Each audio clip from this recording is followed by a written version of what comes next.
What I am about to tell you will probably disturb you, and it may change the way you think about your own body forever. And if you are anything like me, the kind of person who enjoys a steak tartare, or a steak still a little pink in the middle, this one might unsettle you even more and quietly change the way you eat. But here is the twist. Even if you never touch meat, you are not safe either. More on that later. Billions of people are walking around with a living parasite inside their brain. It can survive in there for decades, hidden, almost dormant, quietly waiting for a single weak moment in your immune system. And there is a 30 to 50% chance that you are one of them. This is not a joke. The organism is called Toxoplasma gondii. It is one of the most common infections on the planet. It may be sitting in your head as you watch this, and almost everyone carrying it has no idea. And the part you have probably got wrong, you most likely did not get it from your cat.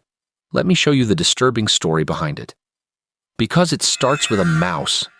A healthy mouse is terrified of cats. The smell of a cat alone sends it running. That fear is hardwired, ancient, life-saving. But a mouse infected with Toxoplasma does something that makes no sense. It stops being afraid. Worse, it becomes mildly attracted to the smell of the very animal that wants to eat it. It walks toward the cat. This is not a malfunction. This is the plan. Toxoplasma can only finish its life cycle, only truly reproduce, inside one animal, a cat. So the parasite evolved a horrifying shortcut. To get from a mouse into a cat, it rewires the mouse's brain to get the mouse eaten. Researchers found it alters the fear circuits in the amygdala, quietly flipping terror into something closer to attraction. A single-celled organism, editing a mammal's survival instinct to arrange its own host's death, which raises the obvious, uncomfortable question. Because that same parasite is in you. Hold that thought. First, how it gets in.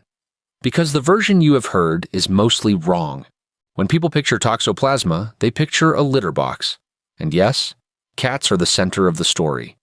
They are the only host where the parasite can breed, and they shed it in their droppings. But your own indoor cat is probably innocent.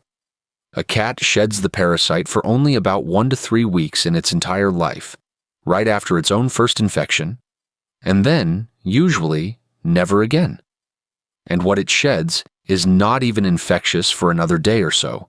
So if you clean the litter box daily and your cat stays inside and does not hunt, the risk from your cat is genuinely small. So where do most people actually get it? 2 very unglamorous places. The first is meat. Undercooked pork, lamb, wild game. The animal was infected. The cysts survive in the muscle, and one rare steak or a spoon of raw mince hands them straight to you. In France, where rare and raw meat is practically a personality trait, more than half the population carries the parasite. The second is simply the ground. And this is the part I promised the vegetarians. Because skipping meat does not get you out of this. Cat droppings wash into soil and water.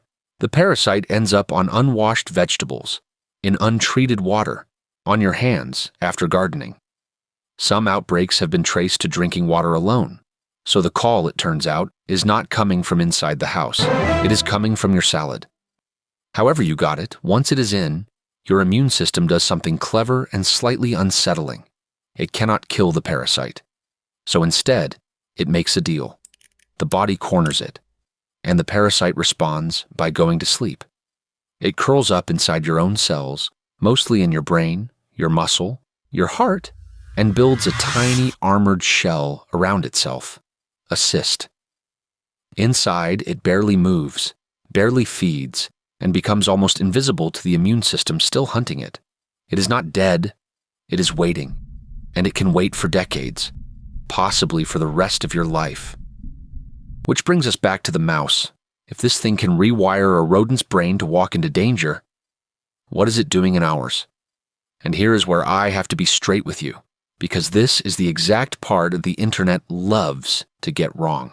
You, right now, might be carrying this parasite in your brain. Statistically, a good number of you are. And the overwhelming, boring, genuinely reassuring truth is this: you are almost certainly completely fine. In the vast majority of healthy people, latent toxoplasma just sits there, quietly, doing nothing you will ever notice. But nothing you will ever notice is not quite the same as nothing, because researchers keep finding these faint, strange statistical fingerprints. Latent infection has been linked to slightly slower reaction times, a little more risk-taking, subtle shifts in personality, and, more controversially, to higher rates of certain mental illnesses. A few studies even found infected people are involved in more traffic accidents. Now, the honest caveat, the one most videos quietly skip. These are correlations. The effects are small. Nobody has proven the parasite causes any of it, and it is genuinely hard to tell whether the bug nudges the person or whether a certain kind of person is simply more likely to eat rare steak and pick up the bug in the first place. The mind control parasite turns humans into reckless daredevils. Headline is, for now, far more headline than fact. What is real is quieter, and somehow stranger. There may be a living organism sitting in millions of human heads that tips us, very slightly, in ways we cannot yet feel or measure. There are two moments when it stops being quiet: if your immune system collapses, advanced HIV, chemotherapy, the drugs after an organ transplant, the guards go home, the cysts crack open, and the parasite comes roaring back, this time causing dangerous inflammation in the brain. And if a woman is infected for the very first time during pregnancy, it can cross to the baby and cause serious harm. That, not superstition, is the real reason pregnant people are told to skip the litter box and the steak tartare.